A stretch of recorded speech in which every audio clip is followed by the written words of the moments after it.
अस्सलाम वालेकुम। आप देख रहे हैं मेरा यूट्यूब चैनल और मैं हूं उमर दराज गोंदल।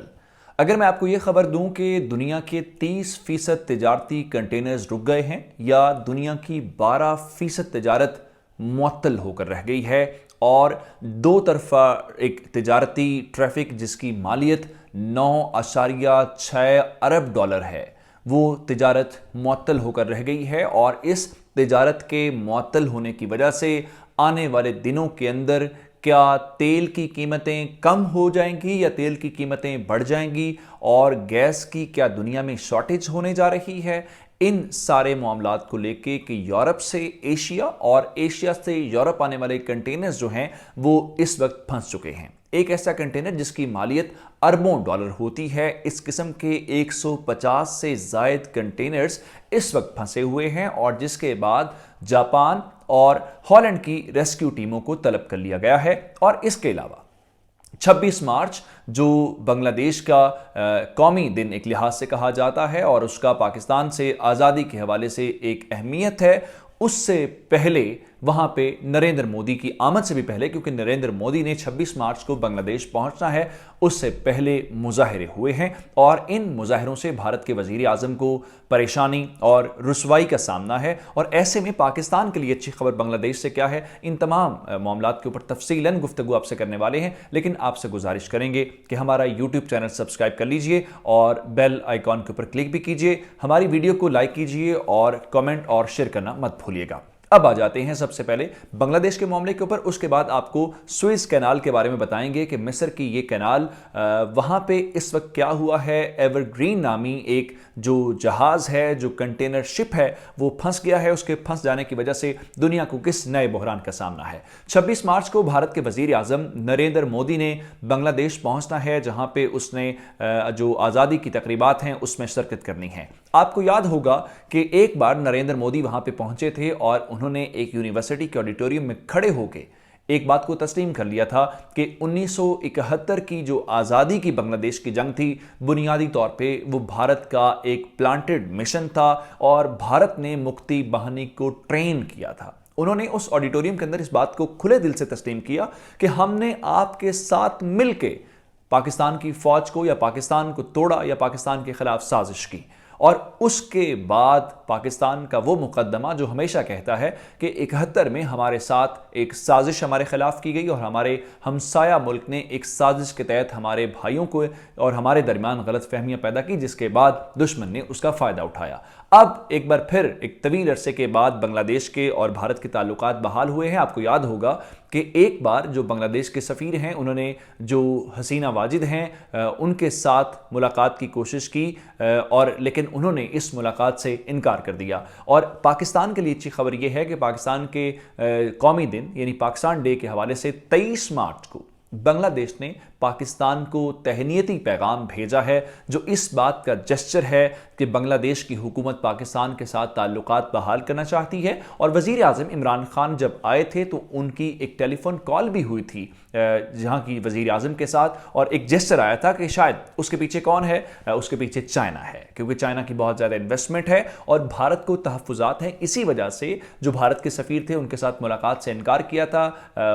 जो बांग्लादेश की वज़ीर आज़म है। और यूँ कहा गया कि पाकिस्तान और बांग्लादेश के दरमियान जो बर्फ पिघली है उसके पीछे चाइना का किरदार है। अब भारत इस तमाम तर सूरत हाल से घबराया हुआ है। घबराने के बाद अब नरेंद्र मोदी ने खुद 26 मार्च बांग्लादेश के अंदर पहुंचने का फैसला किया है, लेकिन बांग्लादेश के अवाम ने उनके इस दौरे को मुस्तरद कर दिया है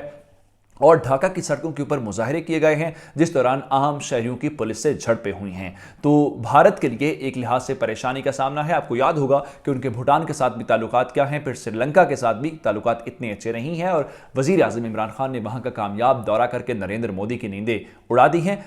ये तमाम सूरत हाल भारत को लेकर थी, लेकिन इस वक्त आलमी सतह पर आलमी तिजारत को लेकर एक बहरानी कैफियत है। आपको अंदाज़ा होगा कि सुएज कैनाल जो साइज़ में कोई बहुत ज़्यादा बड़ी नहीं है, 150 साल से वहाँ जहाज़ों के गुजरने का वो एक रास्ता है। यूरोप से एशिया और फिर एशिया से यूरोप के दरमियान जो हैं जहाज़ों की आमदोरफ्त होती है और कहा जाता है कि दुनिया के जो 30% तिजारती कंटेनर्स हैं وہ اس سوئس کینال سے گزرتے ہیں اور جو مصر کی اکانومی ہے، جو معیشت ہے، اس کا ایک بڑا انحصار سوئس کینال کے اوپر ہے۔ ماضی کے اندر یہ کہا جاتا تھا کہ بہت سارے ملک یہ کہتے تھے کہ ہم دنیا کی تجارت کو معطل کرنے کے لیے، جیسے ایران یا دیگر، آپ کو پتا ہے کہ ریڈ سی اور جو میڈیٹرینین سی ہے اس کے درمیان کا یہ راستہ ہے، تو کہا یہ جاتا تھا کہ ہم اس کو چوک کر دیں گے، یعنی بند کر دیں گے، جس کی وجہ سے دنیا کی تجارت کو متاثر کیا جا سکتا ہے۔ لیکن تاریخ میں پہلی بار بغیر کسی کی سازش کے ایک ایور گرین نامی جو کارگو شپ ہے، وہ اس کی مغربی اور مشرقی دیوار کے درمیان، یعنی آپ یوں سمجھیے کہ یہ دیواریں ہیں اور اس کے درمیان یوں پھنس گیا ہے کہ اس کے ساتھ کوئی اور جہاز داخل نہیں ہو سکتا، جس کی وجہ سے اس وقت تیل کی قیمتیں ایک طویل عرصے کے بعد 1% یعنی 1% گر گئی ہیں۔ اب اس تمام صورتحال کو دیکھنے کے لیے کہ اس وقت جو سوئس کینال ہے، جس کی میں نے آپ کو تاریخ بتائی کہ 150 سال سے یہاں پہ جہازوں کے آنے جانے کا سلسلہ جاری ہے، اس کے بعد اب ہوا کیا ہے؟ اب اس جہاز کے اس طرح پھنس جانے کی وجہ سے وہاں پہ جو تجارت کا آنا جانا ہے، یعنی ان جہازوں کا جو کارگو کنٹینرز ہیں، وہ تعطل کا شکار ہو گیا ہے۔ اور ایک جہاز کے وہاں پہ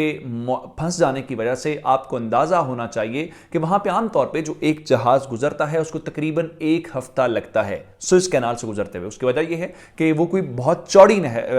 کوئی وہ راستہ نہیں ہے، چوڑا راستہ نہیں ہے، جس کی وجہ سے عام طور پہ دنیا کے اندر جو تجارتی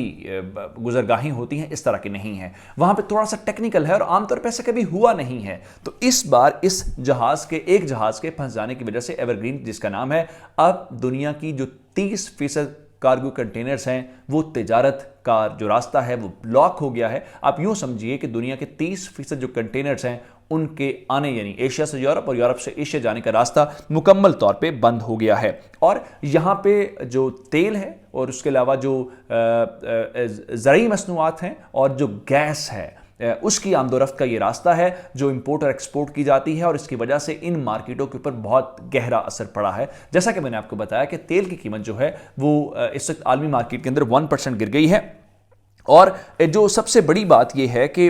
اب اس آپریشن کے اندر مشکلات کا سامنا ہے، اور اس ایک جہاز ایور گرین کے پھنس جانے کی وجہ سے 150 ایسے جہاز ہیں جو اس وقت سٹک ہیں، وہ پھنسے ہوئے ہیں، وہ انتظار میں ہیں کب یہ راستہ کلیئر ہوگا، اور اس راستے کو کلیئر کرنے کے لیے اب باقاعدہ طور پہ عالمی ریسکیو ٹیموں کو بلا لیا گیا ہے، اور اس وقت وہاں پہ ایک ریسکیو کا عمل جاری ہے، اور اس کے متعلق کہا جا رہا ہے کہ اگر خدا مدد نہیں کرے گا تو کچھ معلوم نہیں ہے، یعنی 1 2 3 4 5 6 دنوں کی بات نہیں ہے، بلکہ کئی ہفتے لگ سکتے ہیں۔ 24 گھنٹے سے بھی کم وقت میں اگر 150 جہاز انتظار کر رہے ہیں، آپ ذرا اندازہ کیجئے کہ یہ معاملہ 7 دنوں تک، 10 دنوں تک، 15 دنوں تک یا 20 دنوں تک خدا نخواستہ جاتا ہے تو اس کے عالمی تجارت کے اوپر کیا اثر پڑیں گے۔ اب اس کے اندر مسائل کیا ہیں؟ مسائل یہ ہیں کہ وہاں پہ اس